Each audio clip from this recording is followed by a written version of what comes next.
Ever wondered what it feels like to be a trillionaire? Zimbabwe is the place to be if you want to be one. Initially, a land of promise and prosperity, Zimbabwe's economic journey from success to turmoil is a shocking tale of triumphs marred by mismanagement.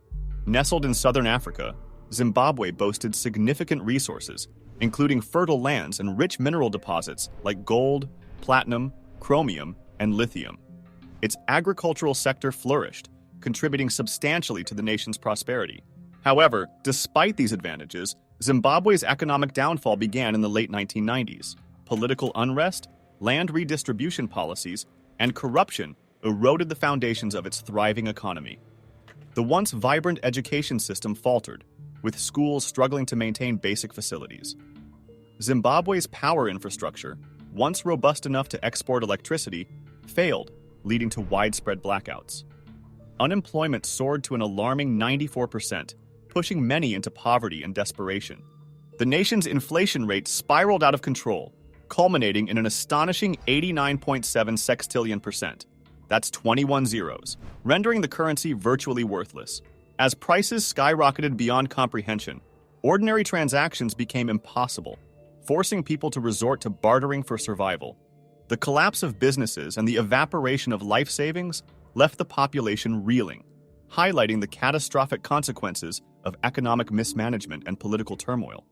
So, what factors eroded the foundations of Zimbabwe's economy? And what path can it take to reclaim its once prominent economic stature? In 1865, a pair of Dutch settlers bought an unassuming piece of farmland in what we now call South Africa. Little did they know, this land would transform into something extraordinary within a few short years. They dug a massive hole by hand, plunging 215 meters into the earth, aptly named the Big Hole. By 1888, this big hole had become the world's most valuable diamond mine, overseen by Cecil Rhodes, a British-born tycoon in the mining industry. Even though the original owners had sold the land, their legacy lived on as Rhodes honored them by naming his new company De Beers, now a global diamond giant. Rhodes was not content with just this success. Driven by his zeal for British expansion, he founded the British South Africa Company in 1889. With backing from the British Crown, the company seized Mashonaland and waged a ruthless military campaign against the Ndebele Kingdom, using the newly invented Maxim gun to devastating effect. The conquered territory was named Rhodesia, after Cecil Rhodes himself, with what is now Zimbabwe forming southern Rhodesia. Hundreds of thousands of native Africans were displaced to reserves, facing harsh taxes, labor demands, and political marginalization. For the next 30 years, the British South Africa Company, not the British government, controlled the region, driven by its desire to exploit every resource available. However, they misjudged the area's mineral wealth, leading to a decade-long miscalculation. Realizing their error, the company shifted gears. Instead of directly profiting from resources, they focused on attracting European settlers to spur economic growth. This strategy included offering mining and trade privileges, affordable land, infrastructure development, and military support in exchange for taxes and royalties. This influx of settlers, especially farmers, led to significant economic growth. The fertile land allowed for the successful cultivation of various crops, making farmers wealthy and influential. By 1923, they had gained enough clout to persuade the British government to grant Southern Rhodesia partial self-rule, separating from the British South Africa Company's direct control while maintaining ties with Britain for foreign affairs. After gaining autonomy and drawing inspiration from developments in South Africa, the white minority in Southern Rhodesia established a strict apartheid-like regime. This system barred black people from owning the most fertile lands, confining them to arid regions with poor soil. Meanwhile, Europeans, though a mere 2% of the population, were given over 70% of the prime land, creating a stark racial and economic divide. The gap between races widened as Southern Rhodesia flourished economically post-World War II. The scarcity of imports during the war spurred local manufacturing, while global demand for food, tobacco, and metals brought in significant export earnings. The government invested heavily in infrastructure, including roads and a massive dam with a hydroelectric plant. By 1964, with European colonial powers faltering and independence movements sweeping Africa, the white minority felt threatened. In a desperate bid to maintain control, Prime Minister Ian Smith led Southern Rhodesia to unilaterally declare independence from Britain in 1965. But this move faced international condemnation and sanctions. Despite the isolation, secret trade with allies sustained the economy. However, internal tensions brewed as the black population, supported by neighboring countries, launched the Bush War against the white minority government. Facing pressure and isolation, the Rhodesian government eventually negotiated peace, ending white minority rule and birthing Zimbabwe. In 1980, Zimbabwe held its first universal election, leading to Robert Mugabe becoming prime minister. Initially praised for moderation and reconciliation, Mugabe focused on education and healthcare, rapidly expanding schools and healthcare centers. The economy thrived, with agriculture booming, earning Zimbabwe the title of breadbasket of Africa. However, beneath the surface success, Mugabe's regime turned authoritarian. He formed a brutal military unit, targeting political rivals and overseeing a one-party state. Economic policies stifled growth, favoring state-owned enterprises and hindering private investment. Despite early progress, Zimbabwe faced challenges like political violence, corruption, and economic mismanagement. Mugabe's reign, once promising, descended into authoritarianism and economic stagnation, tarnishing the hopes of a prosperous nation. Mugabe's economic policies mirrored his political agenda, relying heavily on excessive spending to garner support. This led to a surge in government expenses, including generous allocations for education, healthcare, and veterans' payouts. The government's payroll grew dramatically, fueling an addiction to loans from abroad. By 1989, half of Zimbabwe's GDP was fueled by government spending, accompanied by a staggering 26% unemployment rate. Under pressure from international creditors, Zimbabwe implemented reforms like currency devaluation to boost exports and relaxed price controls to tackle unemployment. However, these measures triggered a severe recession as industries struggled with cheap imports and droughts hit agricultural production. Despite falling tax revenues, Mugabe continued spending, resorting to money printing and driving inflation over 20% annually. By 1996, some reforms showed promise with economic growth and foreign investment picking up. Yet, mismanagement and corruption drained the War Veterans Compensation Fund, leading to protests. In response, Mugabe promised hefty allowances, causing the World Bank to suspend loans. Mugabe's decision to default on international loans further damaged investor confidence, leading to a rapid devaluation of the Zimbabwe dollar. The situation worsened in 1998 when Mugabe sent troops to the Democratic Republic of Congo, draining Zimbabwe's resources and isolating it from international aid. By the decade's end, Zimbabwe was crippled by debt and lacked external financing, setting the stage for further economic turmoil.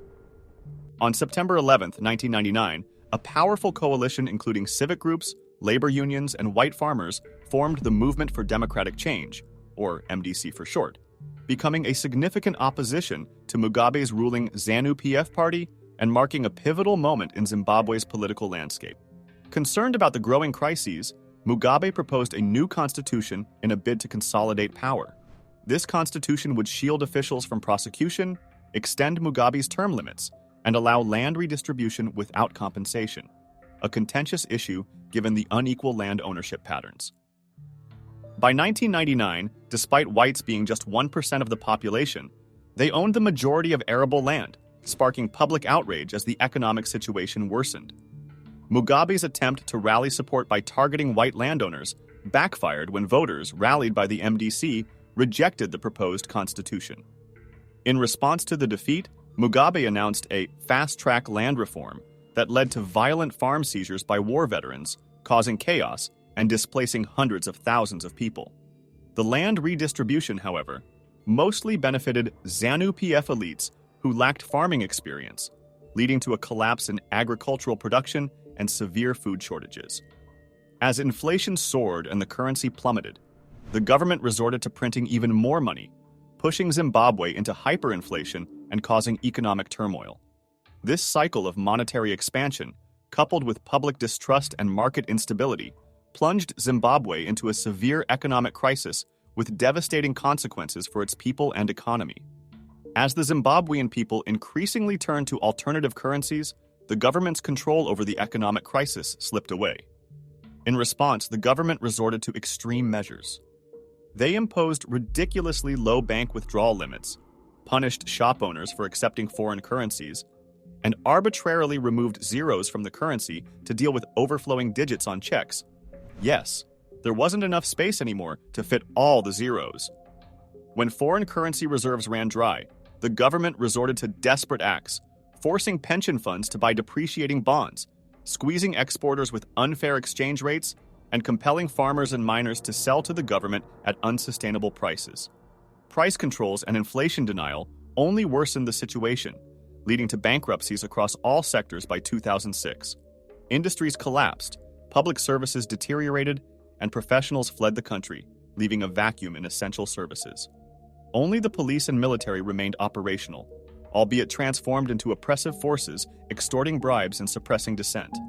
By 2008, Zimbabwe faced severe shortages of basic necessities, healthcare failures, and rampant unemployment and hyperinflation. The economy was in ruins, with the Zimbabwean dollar abandoned and the population facing dire conditions. The inflation rate reached an astronomical figure of 89.7 sextillion% in mid-November 2008. Amid this chaos, a glimmer of hope emerged as political factions brokered a power-sharing agreement in 2008, leading to a national unity government. The introduction of foreign currencies ended hyperinflation temporarily and attracted international aid, briefly reviving economic growth. However, this period of stability was short-lived. By 2013, Mugabe and the ZANU-PF had resorted to familiar tactics of voter intimidation to secure their grip on power during elections. Shortly after, Mugabe made a puzzling move by increasing the civil service and introducing new bond notes, leading to another economic collapse with the finance minister admitting to the dire state of the economy. Mugabe's decades-long reign finally ended in 2017 when he was ousted in a coup, replaced by his vice president, Emmerson Mnangagwa. However, Mnangagwa's rule has mirrored Mugabe's mistakes, with extravagant spending, election manipulations, and the reintroduction of the Zimbabwe dollar in 2019, resulting in soaring inflation exceeding 500%. Back in 1950, the discovery of lithium in Zimbabwe initiated a journey that has since captivated global interest. Initial explorations uncovered substantial lithium deposits scattered across the nation. However, it wasn't until the early 2000s that Zimbabwe's lithium potential garnered widespread recognition, spurring commercial exploitation efforts. Key lithium-rich areas like Bakita and Kamativi became focal points of this burgeoning industry. Today, Zimbabwe's lithium sector stands at the forefront of global attention, fueled by the escalating demand for lithium-ion batteries in sectors like EVs and renewable energy. Despite encountering challenges such as mining inefficiencies, the country persists in leveraging its lithium resources through strategic partnerships and investments, paving the way for sustainable economic development. However, in December 2022, Mnangagwa made a significant announcement. His government would stop exporting raw lithium ore without specific written permission. This decision might sound peculiar at first glance. Why would a government deliberately prevent certain industries from selling their goods globally? Governments use export bans not only to conserve vital resources, but also to encourage development in specific industries. This is precisely why Zimbabwe is halting lithium exports. The goal is to attract investment in processing and manufacturing within the country. Workers in these industries would earn higher wages, which they could then reinvest into Zimbabwe's economy. However, such bans came with repercussions, as reduced supply drove up prices globally. For example, in just a few months after the Ukraine crisis, global food prices surged by around 40%, marking the most substantial increase in a decade. Experts fear that Zimbabwe's lithium export ban could impact global lithium prices. While Zimbabwe isn't a major lithium exporter, it possesses significant reserves.